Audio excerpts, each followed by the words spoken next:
Today we are going to be talking about something called the Barnum Effect. You might not have heard of it before, but you have almost certainly experienced it. If you have read a horoscope, had your fortune told, or cracked open a fortune cookie in a Chinese restaurant and thought, that is so me, then you have experienced the Barnum Effect firsthand. So, in this episode, we're going to look at this in detail, explain how it works, and what you can do about it. Okay then, the Barnum Effect. When I was growing up in the UK, every Saturday night on primetime TV, there was a show called The National Lottery Live. Every week, millions of British people would play the National Lottery, choosing their lucky numbers. And on Saturday evening, they would eagerly await to see whether their numbers had come up, whether they were going to be instantly turned into a millionaire.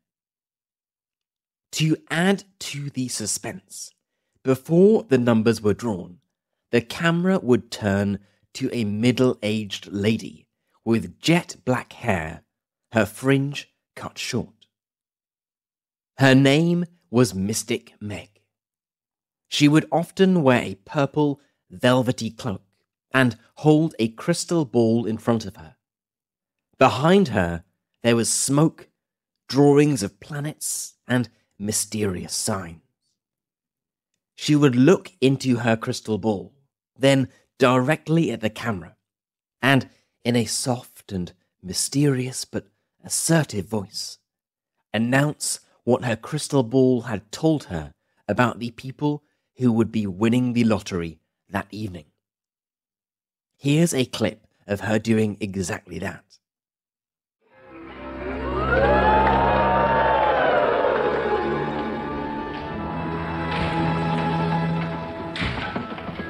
Dream-maker planet Neptune and Venus spin fortunes for Scorpio and Capricorn, and someone who bought a ticket at 6 p.m. today. The power of the pendulum is spelling out Pat and Kathy as winning names, and a woman wearing dark blue is serving drinks.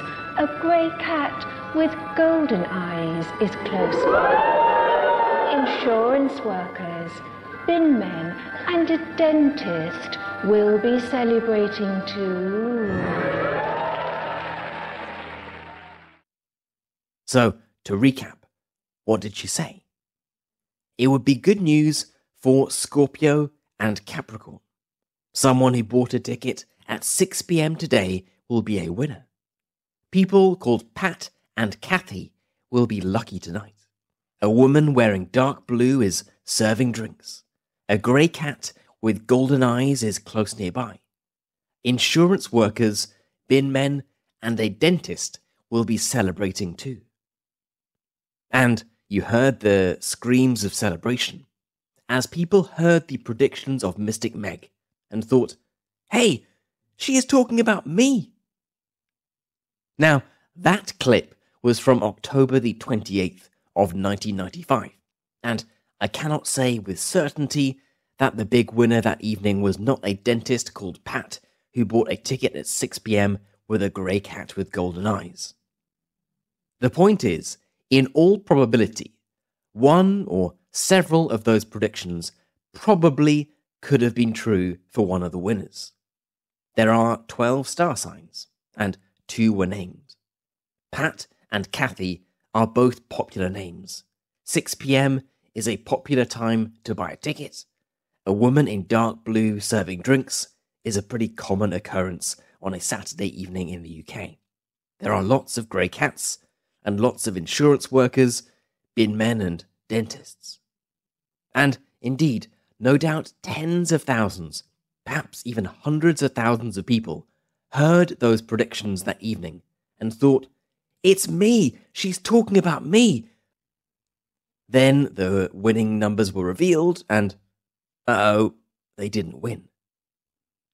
This is a prime example of the Barnum Effect, which is, and I'm quoting directly, the phenomenon that occurs when individuals believe that personality descriptions apply specifically to them, despite the fact that the description is actually filled with information that applies to everyone. End quote. Despite the fact that we all kind of know that predictions like the one Mystic Meg would make could apply to many people, they can be alluring, they can be attractive. We want to believe them.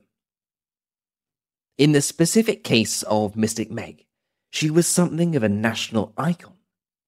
She presented this fortune-telling segment on the National Lottery Live program from 1994 to 2000, and she had an astrology column in one of the country's most read newspapers. Indeed, her popularity was such that she even entered the English language. When a politician or football manager or someone like that was asked to make a prediction about an election or a football match, they might respond, "I'm not Mystic Meg," as another way of saying, "I don't know and don't ask me about the future." Now, you probably have similar people in your country, astrologers and predictors of the future. You might even believe them. A reported 29% of Americans believe in horoscopes and astrology. 23% of French people do, and 17% of Mexicans do. Clearly, for lots of people, perhaps even you, it's important. But it is a prime example of the so-called Barnum Effect, this idea that we think that a statement is about us, when in fact it could be about anyone. The term was named after a 19th century American businessman called P.T. Barnum, who ran a collection of circuses involving fortune tellers and mystics. Now, was he a deep believer in spirituality, horoscopes, and the like? No. He was a capitalist, a businessman, and was reported to have said, "A sucker is born every minute." A sucker, by the way, is a gullible person, someone who is likely to believe anything that they are told. Clearly, Barnum wasn't the first person to trick people out of their hard-earned money by pretending to be able to tell their fortunes or read their horoscopes. This is an industry as old as time. But the term, the Barnum Effect, was only coined relatively recently, in 1956, after there was an increasing amount of research done into this psychological effect. The research typically went something like this. A researcher would provide a group of people with a series of statements that they were told were specific to them, and then ask them to say how accurate they were. I'll actually read you out one of the tests now, so you can experience this for yourself.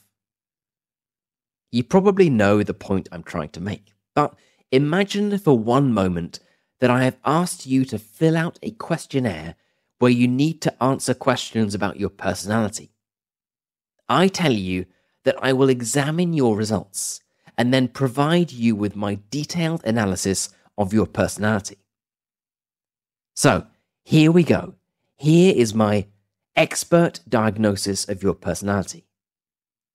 You have a great need for other people to like and admire you. You have a tendency to be critical of yourself. You have a great deal of unused capacity which you have not turned to your advantage. While you have some personality weaknesses, you are generally able to compensate for them. Your sexual adjustment has presented problems for you. Disciplined and self-controlled outside, you tend to be worrisome and insecure inside. At times, you have serious doubts as to whether you have made the right decision or done the right thing. You prefer a certain amount of change and variety, and become dissatisfied when hemmed in by restrictions and limitations. You pride yourself as an independent thinker and do not accept others' statements without satisfactory proof. You have found it unwise to be frank in revealing yourself to others. At times, you are extroverted, affable, sociable, while at other times, you are introverted, wary, reserved. Some of your aspirations tend to be pretty unrealistic. Security is one of your major goals in life. Okay, so those are the 13 character traits that the participants were given, and they were told that they were specifically about them, based on the answers they had provided. Then, the 39 participants were asked to rank on a scale of 0 to 5 in terms of how accurate each statement was. 0 for completely wrong, 5 for exactly right. When the results were collected, the participants gave the statements an average of 4.3. They said that they were very accurate. This was the exact test that was conducted by an American psychologist called Barnum Effect, and indeed the Barnum Effect is sometimes called the Forer Effect. Forer would later reveal that every participant was given the same statements. The answers they had provided about their personality were not taken into consideration. And indeed, these observations about their personalities were taken from a book about astrology that he found in a nearby newsstand. He published this in a 1949 study, and the results were clear for all to see. Now, psychologists have made several observations about how this effect works, about why perfectly rational and intelligent people are likely to believe statements like this. Firstly, if the person believes that the analysis is only about them, that the predictions or statements are specific to them. Of course, if you think something is tailored to you, you are more likely to believe it. Secondly, if they believe that the person making the predictions is a person of authority. This can be because that person is a psychologist, or it's because that person has the authority of going on national TV every Saturday evening and being given a platform to predict the future. And thirdly, if these statements contain lots of positive character traits. Everyone is more likely to believe positive statements about them than negative statements. People naturally love praise and dislike criticism. It is a classic cognitive bias, a reality that we create for ourselves, despite the fact that when we analyze it in detail, we know it not to be true. Now, as a final point to add to this little exploration of the Barnum Effect and cognitive bias, it isn't just Mystic Meg, astrologers, and tarot card readers who take advantage of our cognitive biases to exploit us. It is also something that many technology companies use. If you use products like Spotify or Netflix, you'll probably be recommended songs or movies hand-picked for you. Sure, they do have all of your data about what you've listened to or watched before, but in all probability, this recommendation is given to tens or hundreds of millions of people based on relatively broad demographic data. It's not as personal as you might think it is. If Netflix says, you might like this latest blockbuster film, you might think, well, yes, I might like that. How creepy. But tens of millions of other people are getting exactly the same message. You see this with stuff you buy online as well. Sure, many companies will send you personalized advertising and emails after you forget to buy a specific pair of shoes on a website. But others will take advantage of this cognitive bias and show you supposedly personalized recommendations. But in fact, they are recommendations that might apply to anyone. And to give you a specific language learning example of a cognitive bias, I'm sure you've seen many websites for English learning courses that ask you a series of questions that you read and think, of course, yes, that's me. That person is speaking to me and me alone. Questions like, do you wish people didn't ask you where you came from? Do you want never to be asked to repeat yourself? Would you like a perfect English accent? Of course, almost everyone reading those questions would answer yes. And where you see the Barnum Effect in full swing is on websites or apps that ask you to input information about yourself so that you think that it is personalized.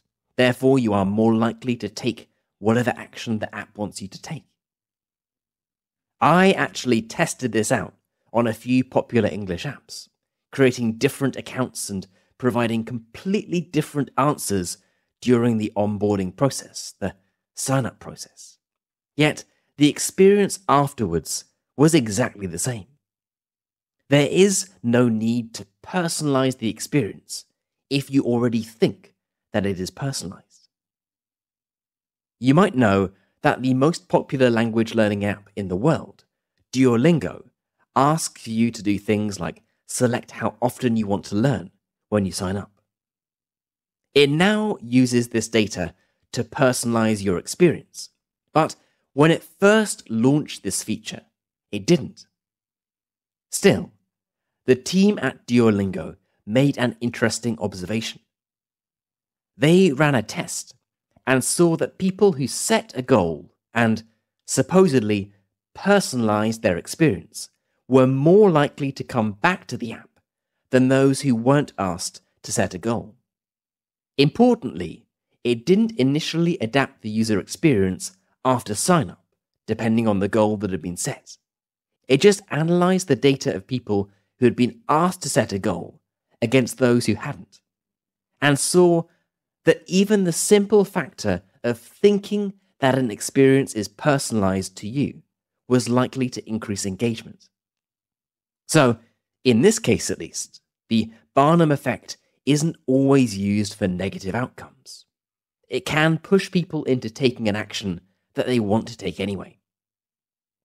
That being said, it is powerful, and it's something that we should at least be aware of. So, how can you avoid falling for the Barnum Effect? How can you beat this particular cognitive bias? Well, one way is to think about the 3 reasons that people tend to fall into the trap, and analyze the statement against each one. Is the statement really specific to you? If it's a star sign, it is specific to 1/12 of the population. If it's a generic statement, think about how many people it would apply to. Is the person making the statement a person of authority? Should you trust them? Have predictions they have made in the past come true? Or are they an octopus or someone who you have paid money to read your palm? And last but not least, what is actually being said? Are you being flattered? Is the statement positive or negative? If it's positive, remember that you are more likely to believe that it applies to you. So ask yourself these 3 questions, and you should be able to stop any potential Barnum Effect before it's too late. But even if you do fall for it, is it so harmful after all?